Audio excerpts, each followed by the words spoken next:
Hi guys, Maritza here from Homestead Revolution, and today I wanted to make a video of how I can my candied jalapenos. We start with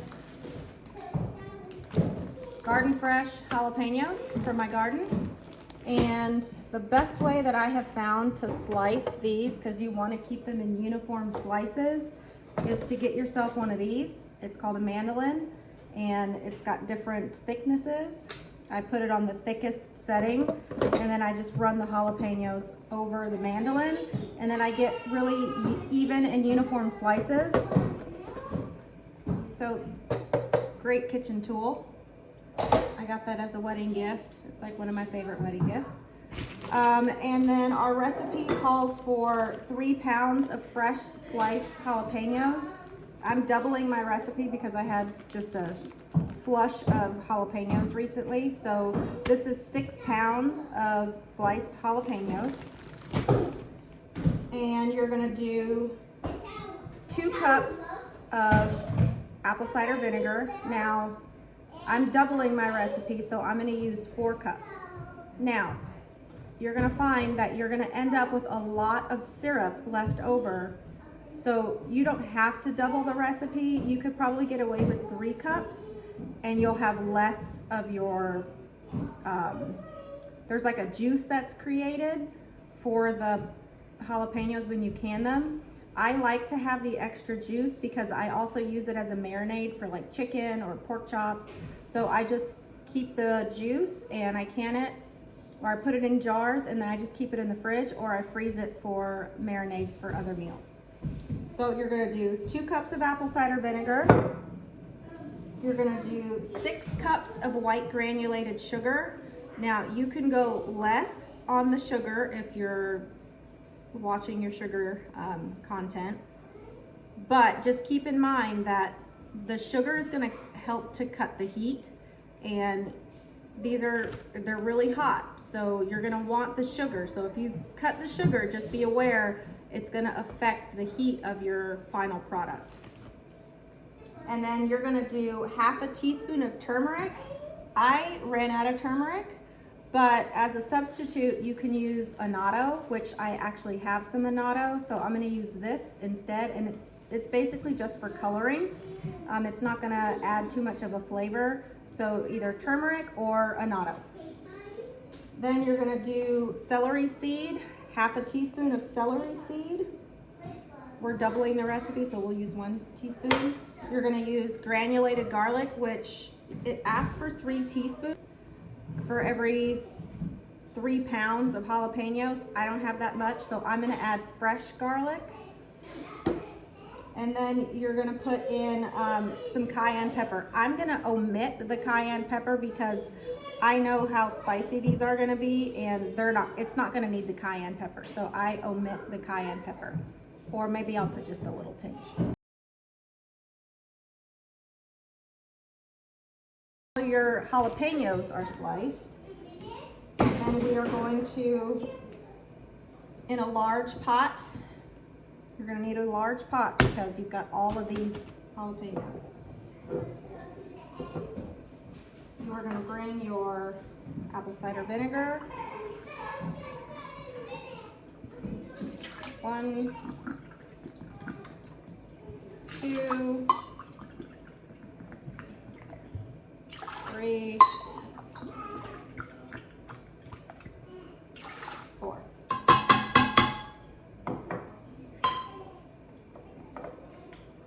We're going to do 6 cups of sugar.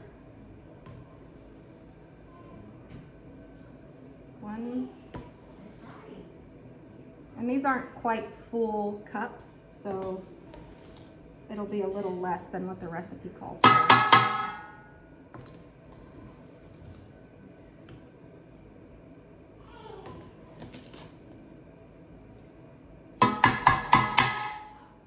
All right, so you got your cider vinegar, you've got your white sugar. You're gonna now add your turmeric, which is half a teaspoon. I'm gonna use annatto, and I'm gonna keep the measurement the same.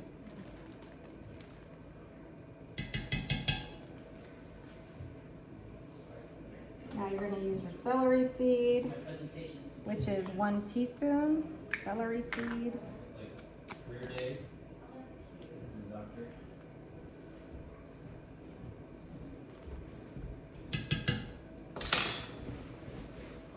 And now we're going to add our garlic powder, which I'm not sure how much I have here exactly.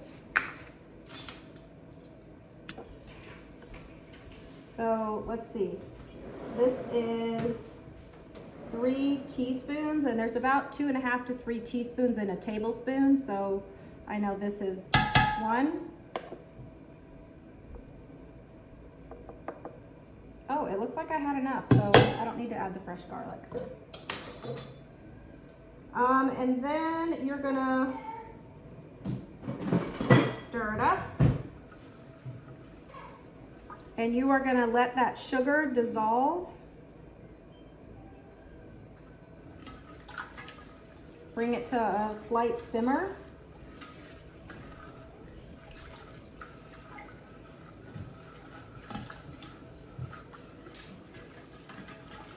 I'm gonna let this simmer down to dissolve the sugar. The juice, I'll show you.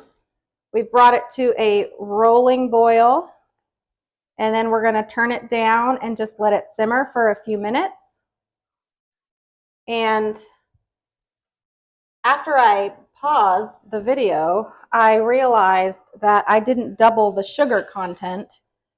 So I went back and added, I put 6 cups in there, and I was supposed to put 12, but I really only put 10 because I feel like 12 cups of sugar is over. I mean, that's just a lot of sugar. So I'm going to go with 10 cups. You do what you feel like you need to do, but I feel like 10 cups is plenty. And you can always add it, take a little taste and see if you like the sweetness. And then another tip when you are making these, before you put in your jalapeños, crack some windows, because the fumes of the jalapeños when they start cooking in the sauce is pretty intense, and your whole family will start coughing and gagging and choking because of the peppers. So crack a window or two, open a door, run your vent, do something to kind of get some air flow. Okay, so it's been boiling for about 5 minutes now, and we're going to add the peppers, and we're going to bring everything back to a rolling boil again. So we're going to take our peppers, we're going to add all of our jalapeños into our juice. And it's going to look like there's just no room for the juice because it's all at the bottom, but the jalapeños will start to cook down a little bit as the syrup boils, and then it'll kind of incorporate better and it'll get juicy. So let's turn our oven back on, our stove back on. Let's bring us all back to a rolling boil. And then once it gets to a rolling boil again, you're going to want to hard boil these for 4 minutes. Okay, you don't want to, you want a little bit of crunch still left in your jalapeños because you're then going to process them in water as a water bath canning. So they're going to cook even more. So they'll just turn into mush. So you don't want them to be fully soft and cooked because they're going to get cooked again when you water bath them. So just set your timer for 4 minutes once it gets to a rolling boil, and then you're going to pull it off the heat. You can see that the jalapeños have cooked down into the syrup quite a bit, and they've kind of turned a little bit of a brownish greenish because they're starting to cook. And once it gets to this point, we are ready to can.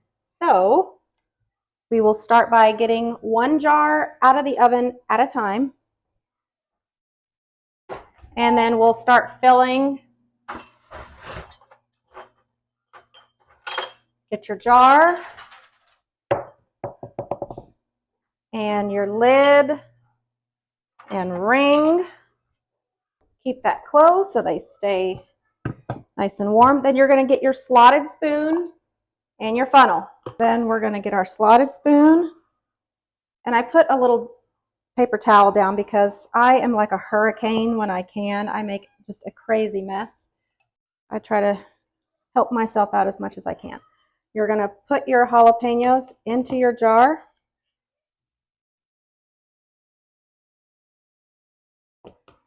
Okay, got your little mashing tool. I kind of just mash them down so I can see how much more I can fit. And I kind of want it right under this rim there because you're still going to add your liquid.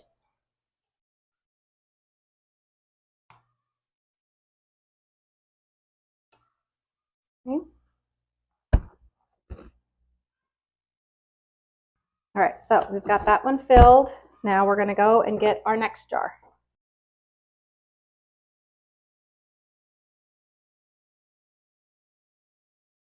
Now, some people don't like the brownish color that these jalapenos turn when you've cooked them.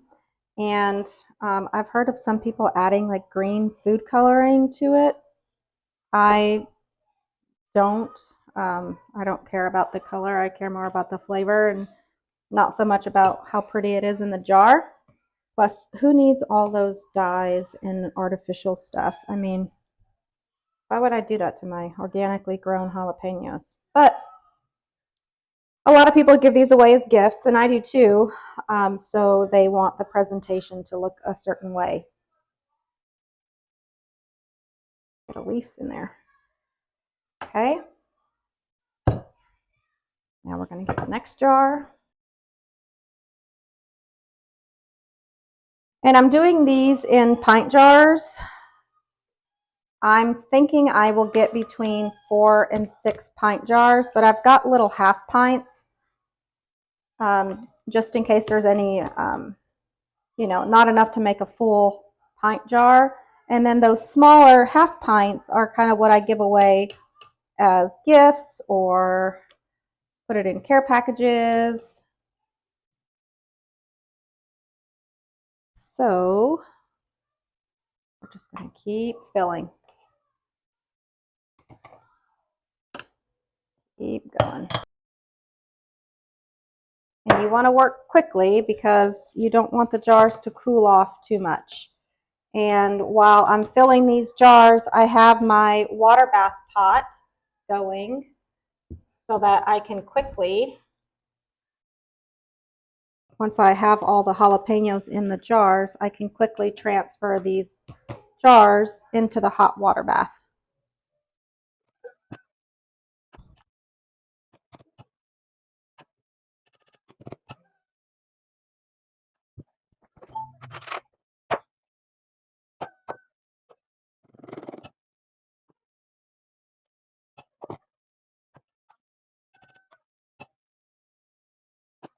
So now we've got all of our jars filled.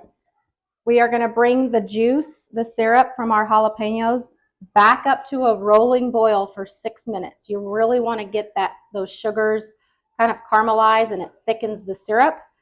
So once you've had this at a rolling boil, which I'll show you, mine's at a rolling boil, that's when you're going to start ladling the syrup into the jars. Because right now your jars just have the jalapenos in them. So now we're going to take this off the heat.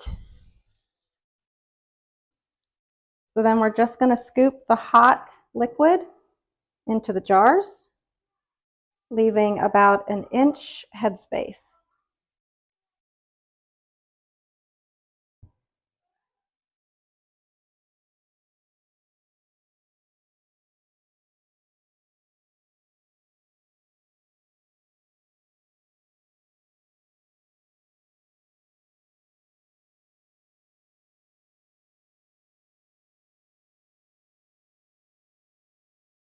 Okay, so after you have filled all of your jars with the hot syrup, you're going to want to get any air space out of your jars because sometimes there's air bubbles that get trapped in your jars, and the way you get those air bubbles out, you'll just run your spoon. See the bubbles that kind of release? You just kind of go around the jar a few times and you release any of those bubbles. Bubbles. Bubbles. Because those bubbles will pop when you can, and then your product may not be underneath all the liquid because it will settle as it's heated. You're going to want to do that to all of your jars.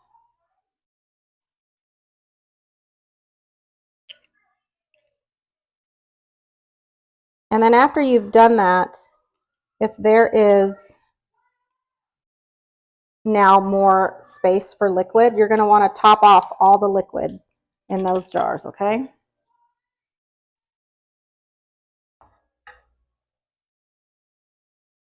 You want everything pretty submerged in your syrup. So just do a little top off on everything. And a lot of times if the product is not submerged, you'll notice a little bit of oxidation, some discoloring in your product when you open it, which not that big of a deal, but sometimes it can look a little off-putting.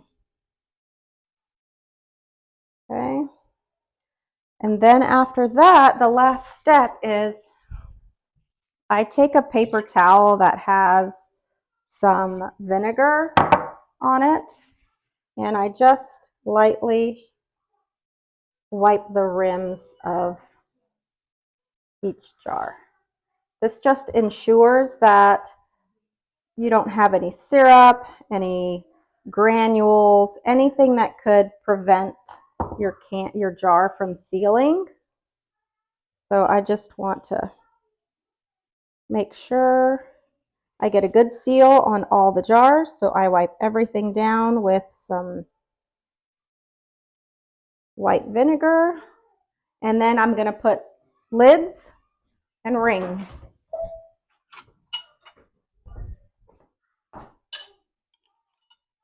Hot lids. And another reason why you want your lids hot is because this rubber seal will soften with heat and it will create a better seal. So if you put them on a hot jar, a hot lid on a hot jar, you're going to have a better seal because that rubber is soft. Okay, and then you put your rings on. They do not have to be on tight. I just kind of fingertip tight. They don't have to be on there very tight at all.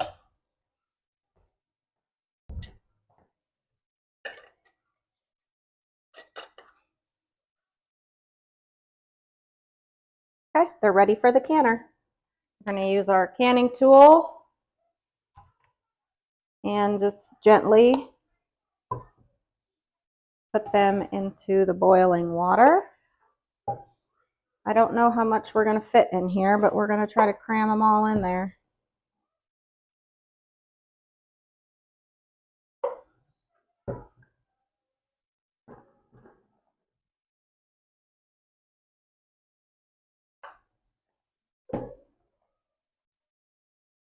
And hope none of them crack.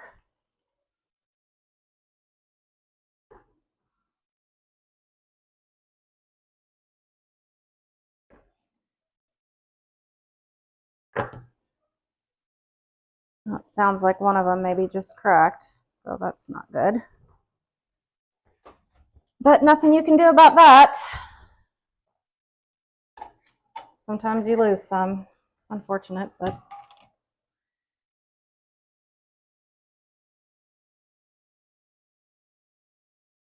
we've got 1, 2, 3, 4, 5 pints and 2 half pints. You're gonna water bath can your half pints for 10 minutes and your pints for 15 minutes. So since I've got both sizes, I'm just gonna go for the 15 minutes water bathing just to be on the safe side. And then after your 15 minutes is up, you're gonna remove them from the canning pot. Just lay them on your counter on a towel and let them naturally cool to room temperature, and you'll hear a little pop. And when you hear that delightful little pop, you know that your jar has sealed, and then you're good to go. For these, we use these on they're literally good on everything. I gave a jar to one of my coworkers, and he said they put it on their spaghetti, and it was amazing. Burgers, hot dogs, burritos, tacos. Literally, you could put it on anything. Side note, remember I said that you would have some extra syrup left over? I do. So what I'm going to do is I'm just going to pour it into a quart jar, like so. And a quart is plenty for marinating some meat. So I'm just going to keep this in the fridge, and I'll probably pull out a chicken this week, and I will just pour this over the chicken and let it marinate overnight and throw it in the smoker or on the grill. It'll be pretty spicy, so maybe not for the littles, but I know my family will love it. Give it a try and let me know in the comments how you guys liked it. Happy canning!